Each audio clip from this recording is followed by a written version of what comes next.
Welcome back, this is Goku-san DBZ, and this is a new top 10 list.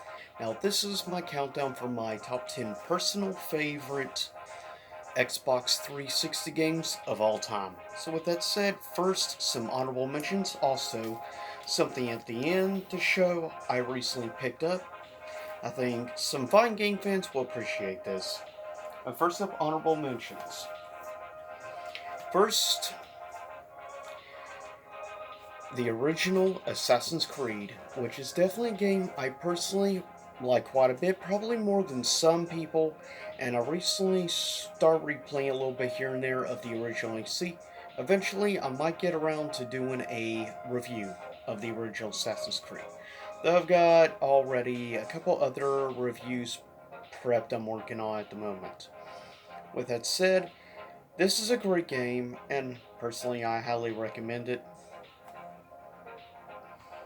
Next honorable mention, a definitely criminally underrated game, and that is the game Enslaved Odyssey to the West. Of course, involving obviously Journey to the West with the Monkey King.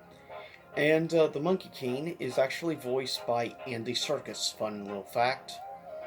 And there's definitely a lot of other familiar names, but this is a game that does not get enough credit in my opinion. Next of honorable mentions, Virtual Fighter 5 Online Edition. If you like the Virtual Fighter series, this is definitely a game I personally highly recommend, and the fact you can get this game for like $10 or less sometimes. So it's not expensive, it's relatively very cheap. That's also one of the things I like about the 360. Right now you can get so many games for very cheap, very reasonable prices. Definitely the time to be collecting. Also, an interesting game in the last few years I decided to check out, and I'm glad I did. Sacred 2 Fallen Angel. It's actually a real interesting game, and actually it's a side quest which pays you off getting to see a game version of one of the best power metal bands of all time, Blind Guardian, which is definitely cool. Also, a game I feel gets a little too much hate, deserves a little more love, and it definitely an honorable mention for me personally. Halo 4. Yes, I'm one of those people that actually really likes Halo 4. I feel it's maybe about the most, or at least second most underrated game in the Halo series. In my personal opinion, that is. Second to last of honorable mentions, Kingdoms of Muir Reckoning. This game, I'm glad we got an HD version, but this is a great game, and it's sad more people did not give this a try when it originally came out. Lastly, honorable mentions, definitely a hard game, but still a great solid fine game regardless. And that being, of course, Dead or Alive 4. Personally, it is probably one of my least favorite Dead or Alive games, but doesn't mean I don't still like it because Dead or Alive is one of my favorite fighting franchises of all time. It's in my top 3 favorite 3D fighter series of all time. I still enjoy this game for what it is, plus it was kind of weird. They actually had a special character from the Halo series, which is kind of weird.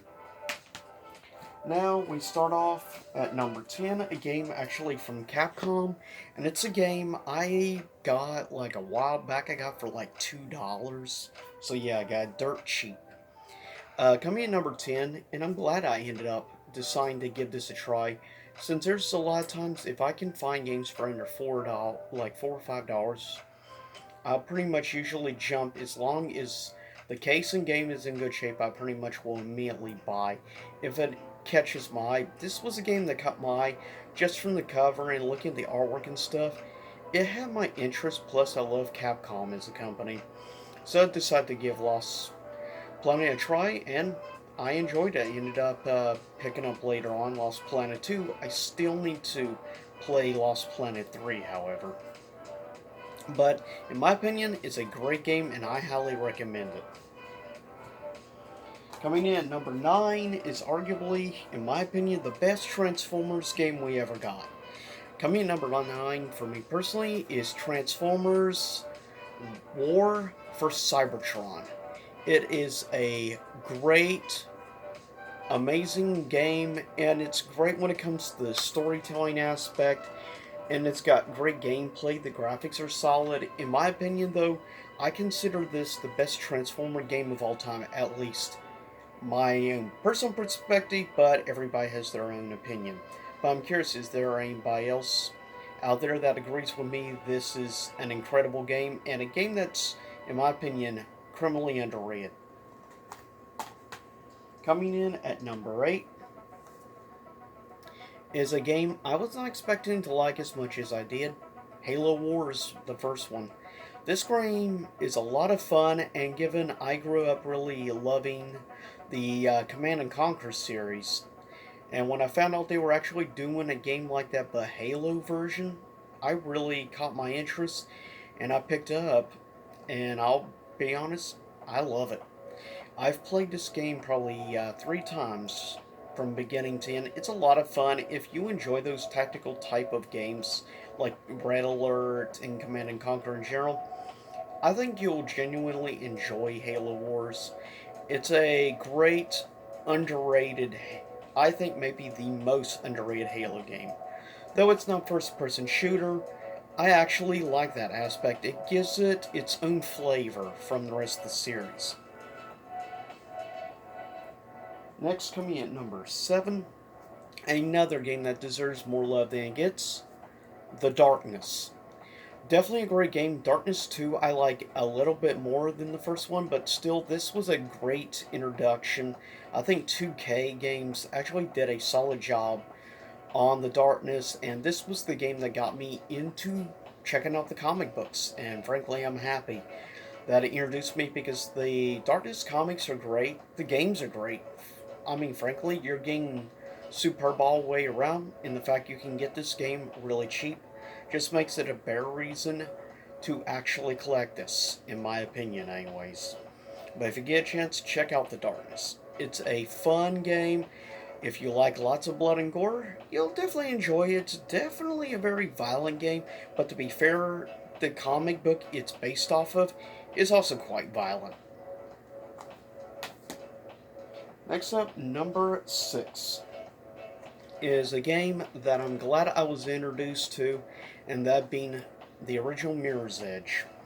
Now, Mirror's Edge The Catalyst is, in my opinion, one of the most underrated games of the most recent generation, but in my opinion, this game unfortunately did not get a huge amount of success. Now, as time has gone on, it has gained quite a cult following throughout the years, in my opinion, and I'm glad.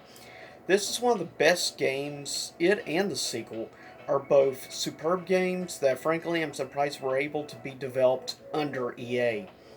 Though, you have to give a lot of credit to DICE for being the ones who actually do it. This game, I think, graphically, because the art style goes with the exception of the not so good like cutscenes, which are more comic bookish type art style. Given this was more of an indie game, the first one, the second one got a major budget, and you could tell from the graphics. But this game still, I think, in game because the way it uses like the white and red colors and stuff, it has made it graphically in the game age very well, in my opinion. It's aged a lot better than many games of the 7th generation. But it's a game that I can't recommend highly enough to anyone. If you get a chance, do yourself a favor, pick up Mirror's Edge. And if you're a 360 lover like myself, definitely pick it up for the 360. You can get it for under $20 without a problem. Coming in at number 5 might be somewhat controversial, but I'm fine with that. Coming in number 5 for me is, strangely enough, a tactical RPG game by Ubisoft of all companies. Now this is the collector's edition, which also comes with like a special little mini graphic novel.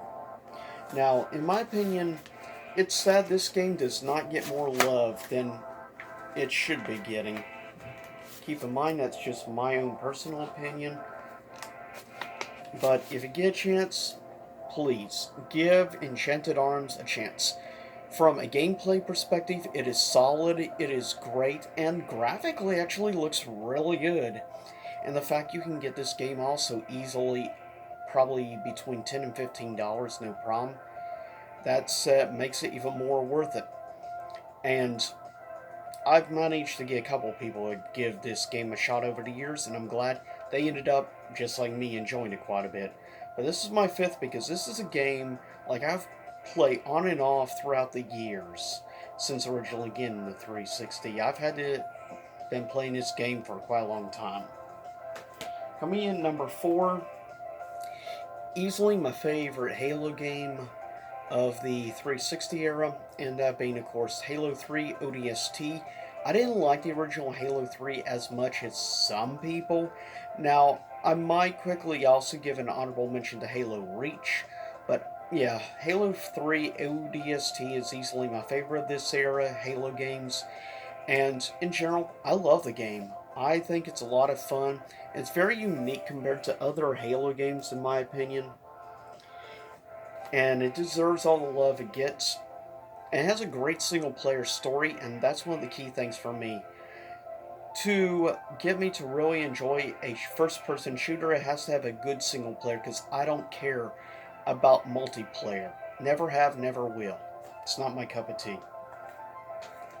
Coming in at number two is a game that was partially done by people who worked on both Final Fantasy 8 and 9, which is probably one of the reasons I love the game so much.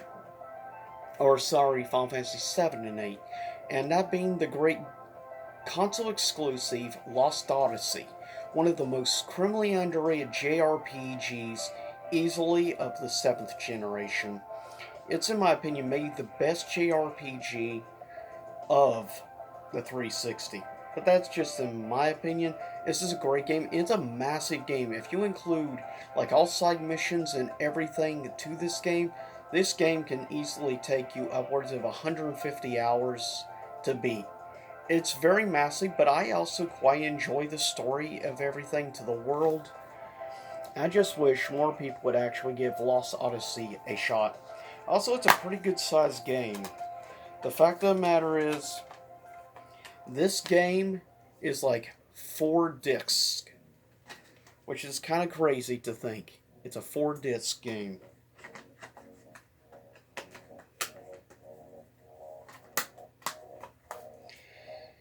Coming in at number one is a tie. Or, sorry, no, that was number three. Number two, my bad. Portal 2 comes in number two, which is a game, it's not as great as Portal 1, but Portal 1, to be fair, was only included in a bundle, so it immediately was disqualified from this list for me. Because I'm looking at strictly single games, not bundles, on these top 10 special lists of all time.